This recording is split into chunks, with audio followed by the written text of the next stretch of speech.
Axel's Garage. I'm Rob, and today is a special video presentation from Axel's. First, I'd like to say it's Veterans Day 2016, and I'd like to acknowledge and thank our veterans and our current military personnel. Thank you for about the election.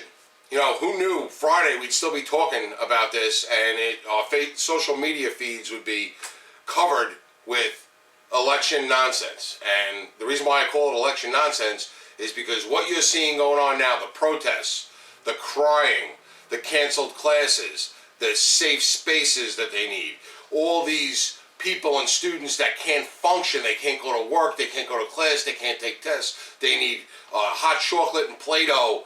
That's why Hillary lost. With this nonsense. This nonsense of entitlement, this nonsense of I want everything free and I want everything my way, and if somebody says something or does something that I don't agree with, I can't function. That's why. That's exactly why. It wasn't so much Donald Trump. It was what Donald Trump was saying was what people have been feeling. You know, am I a big fan of the Electoral College?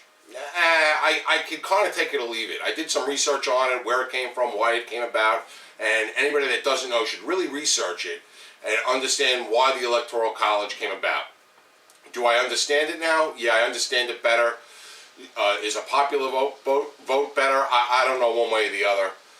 But when you look at the maps and you look at how people voted and where they're from and the clusters and how the majority, and look at the population map by county and look at how pocketed the populations are around our big cities as opposed to the rest of the country, it's easier to wrap your head around. But love it or hate it, we have the Electoral College in this country. That's the way we do it, and that's the system that we have. And we elected a president, and that's what we have to deal with. And you still have to go on with your life. But look at those feeds. Look on your phone, and look at the ugly protests. Have you ever seen ugly protests when elections went the other way? And they have gone the other way, right? You've never seen that before. Why?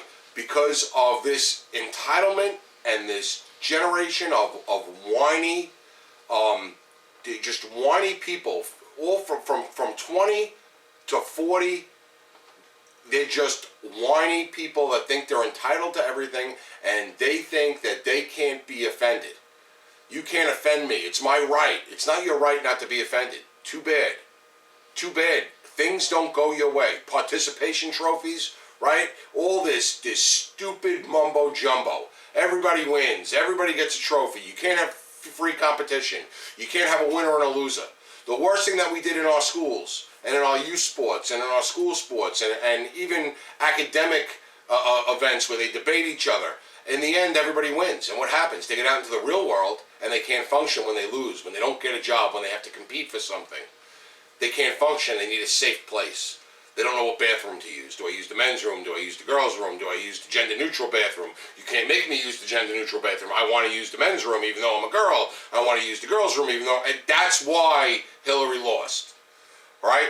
The people burning the flag. That's why Hillary lost. Protesters turning over police cars and lighting fires and damaging property. That's why Hillary lost. It wasn't so much that Trump won, it's that Hillary lost because she represented those people. She represented those people that can't handle anything other than what they want. They can't handle an opposing view. They can't have a debate. It's just an unbelievable system. You look at our colleges and universities. Not all of them. Not all of them. You know, I have a child who's a college student. There's no safe place at her school. There's no gender-neutral bathrooms at our school. There's no we're canceling classes or we're not having a test because the election didn't go the way you want. Up here in New York, some schools, yeah, they canceled classes. They gave out pizza and hot chocolate and Play-Doh. Right? It's not everywhere. It's in a couple of pockets, you know. And it's funny because, yeah, I'll pull it up on my phone. Somebody sent me a couple things. You know, this is a real good quote from E. Gordon G. He's the president of West Virginia University. What he said about universities: to promote free and open discussions, this is the cornerstone of a university. Right? On a campus, people come together to argue and rebut, to debate and debunk. that is how we learn. Well, from what I've learned and from what I've seen over the past couple days, that sounds great. And what he said is absolutely the foundation of but guess what? The Hillary supporters can't handle that. Because if somebody has an opposing view, they can't handle it. If somebody says, you know what, I support the police, they call it racist. Why would they call that racist? Why is it racist to support the police? That's why you're a racist if you don't want illegal immigrants in this country. Illegal immigrants, not immigrants. This country was founded on immigrants. The right way. Why is it racist to say you don't want illegal immigrants? Why should an illegal immigrant reap the benefits that are afforded to citizens? Be a citizen and then reap those benefits. People that don't want to work and live off the system, right? I don't like people that choose not to work and just live off the system. Does that make me a bad person? Well, according to the Hillary people, it does. That's why Hillary lost. Do I want refugees coming in from Syria? No. Why? Because we don't know who they are. Let them go through a process that we can make sure that they're not coming here to hurt us. Make sure they're not terrorists. Is that such a horrible thing to say? Apparently, to half this country it is. And that's why because you vote for Trump. If you're a female and you vote for Trump, you're sexist. Is there a pocket of people that didn't vote for Hillary because she's a woman? Probably. And there's the same pocket of people that only voted for Hillary because she's a woman. Forget all the issues. Yeah, but that's just such a small amount. It's more about the message that she brought and what you're seeing today in the aftermath of the election, these whiny, entitled people that can't function. That's why I have a friend and I went to high school with. We're only, we haven't seen each other in decades. We're friends on Facebook. I like the guy. He's a nice guy. We always got along, and he was a big Bernie guy, and then when Bernie got ousted, he became a Hillary guy, and we went back and forth, and he said a couple of horrible things about Trump, which I understand, that was his opposing view. But you know what? After the election was over, you know what he said? He said, I really hope that Trump is as good as his supporters say he's going to be. You know what that is? That's a mature individual making a statement saying, hey, listen, this is the system that we have, and he was elected, and let's move forward and hope that things turn out well. If all the Clinton supporters were like that, guess what? She wins. They weren't. Instead, they're defecating on American flags, they're flipping police cars, they're rioting and protesting, and they can't function or go to work. And they need their safe place, and they're still calling me a racist because I don't like illegal. I don't like my tax dollars paying for scholarships for illegal immigrants. Is that so bad?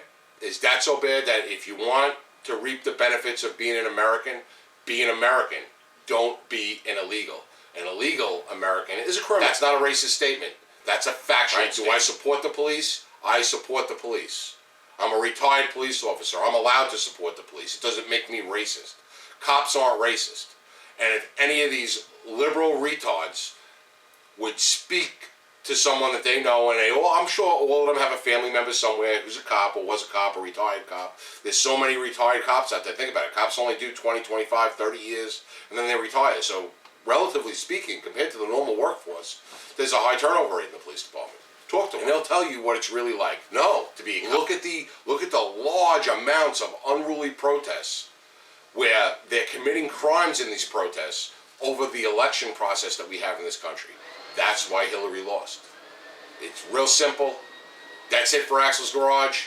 Next time, we'll be back on track, doing some work in the garage, doing some work on the cars, maybe doing some tool reviews. Please, subscribe to our channel. Like our videos. We love feedback. Give us whatever feedback you want. We don't mind opposing views either. That's it for Axel's Garage this time. See you next time. Great. Fucking sweet. Yeah. What? I'm not shocked at all, Tim. Tim, I haven't even been into makeup yet, Tim. No, I'm not shocked at all. I've been saying this for fucking months. Nearly a year. The moment you think he can't do it is the moment he takes the White House. Of course Trump fucking won. What is everyone so fucking shocked about? Jesus, the media, the political elite, the pollsters, the markets, you. Draw on the floor. How can everyone be so fucking stupid? Hillary Clinton. What were the Democrats thinking? Hillary Clinton, don't get me wrong, I wanted Hillary to win. I personally vote for Lucifer over Donald Trump. Trump, The pussy-grabbing, wall-building, climate change-denying, healthcare abolishing, tax-dodging, shit-spewing demagogue. How shit have you got to be to lose to that? Where was Sanders? Why wasn't he on the ticket? I have no doubt in my mind that Sanders would have beaten Trump hands down. But instead, they chose Clinton, a candidate who's been cozying up to the banks and dry-humping corporations for years, who is on record telling her corporate friends that you should have a public and a private persona. In other words, don't tell the truth to the plebs or you won't be able to rip them off. She'll do. That was the feeling. What did they think was going to happen? People keep saying to me, how did this happen? They're dumbfounded. But it's so simple. The left did this. This is my fault. People like me. When are we going to learn? The left have given up putting any argument across at all, to the point where Clinton is considered left, liberal. On many issues, Theresa May is less right-wing than Clinton. That's just a fucking fact. And yet my friends are on Facebook saying, I'm with her. I'm fucking not. Oh, but she's better than Trump. Sorry, that's not good enough. Clearly it's not good enough. And if I see, fuck me, one more tweet containing a hashtag Trump wins next to a hashtag everyday sexism, I'm going to drop a fucking bollock. Not everyone that voted for Trump is a sexist or a racist. Some of them are, but most aren't. Most people didn't vote for her, not because she's a woman. They didn't vote for her because she offered no palpable change whatsoever. Same old shit. Trump represents a change, a terrifying change, but a change nonetheless. Hillary represented, well, she represented very little, actually, because she protects corporate interests, because she doesn't call the police when questions from the debate are leaked to her in advance. I noticed we barely reported that. Not everyone that voted for Trump is a sexist or a racist. How many times does the vote not have to go our way before we realise that our argument isn't won by hurling labels and insults? Tory majority, government, Brexit, Trump. What next? When will we learn that the key is discussion? If you are unwilling to discuss, then you are creating the conditions in which Donald Trump and people like him can thrive. But instead of persuading people to vote, she just courted celebrity endorsements and then lost. What's going on? It's almost as if the political acumen of Beyonce and Jay-Z count for nothing. And then she loses it and loses the election, and she locks herself in her hotel because she's too upset, or because it had never occurred to them to even write a concession speech. Either way, grow up. I have no sympathy for her whatsoever. Be a better candidate. But thing is, I can't say that. I can't say this to any of my friends, Tim. People like me. I'd get fucking lynched if I said this, because people like me won't listen. I did this. This is my fault. Fucking Donald Trump. The left is responsible for this result, because the left have now decided that any other opinion, any other way of looking at the world is unacceptable. We don't debate anymore because the left won the cultural war. So if you're on the right, you're a freak. You're evil, you're racist, you're stupid, you are a basket of deplorables. How do you think people are going to vote if you talk to them like that? When has anyone ever been persuaded by being insulted or labelled? So now, if you're on the right or even against the prevailing view, you are attacked for raising your opinion. That's why people wait until they're in the voting booth. No one's watching anymore. There's no blame or shame or anything, and you can finally say what you really think, and that is a powerful thing. The Tories in charge, Brexit, and now Trump. And all the polls were wrong. All of them. Because when asked, people can't admit what they think. They can't admit what they think. They're not allowed to. The left don't allow them to. We have made people unable to articulate their position for fear of being shut down. They're embarrassed to say it. Every time someone on the left has said, you mustn't say that, they are contributing to this culture. It's time to stop moaning. It's time to stop crying over spilt fucking Brexit. It's time to stop ignoring your opponents, or worse, trying to silence them. It's time to stop banning people from speaking in universities. It's time to stop thinking that reposting an article on your Facebook feed is political engagement, that banning a gymnast from doing what he's good at because he insulted someone's religion somehow achieved something. And sorry, when did the Gymnast Association start thinking it was appropriate to start enforcing blasphemy laws? It's time to realise that reading The Guardian doesn't make you a liberal, that retweeting Greenpeace doesn't lower your carbon footprint. And if my mansplaining is triggering you, you can either fuck off to your safe space, or you can engage and debate me and tell me what I'm getting wrong. Because Trump just won the White House. Being offended doesn't work anymore. Throwing insults doesn't work anymore. The only thing that works is fucking bothering, doing something. And all you have to do is engage in the debate. Talk to people who think differently to you and persuade them of your argument. It's so easy, and the left have lost the art. Stop thinking that everyone who disagrees with you is evil or racist or sexist or stupid, and talk to them. Persuade them otherwise, because if you don't, I'll tell you what you get. You get President Trump. Right, I need to go for a shit and a shave. How long we got, Tim? All right, I might need to have to forego the shit.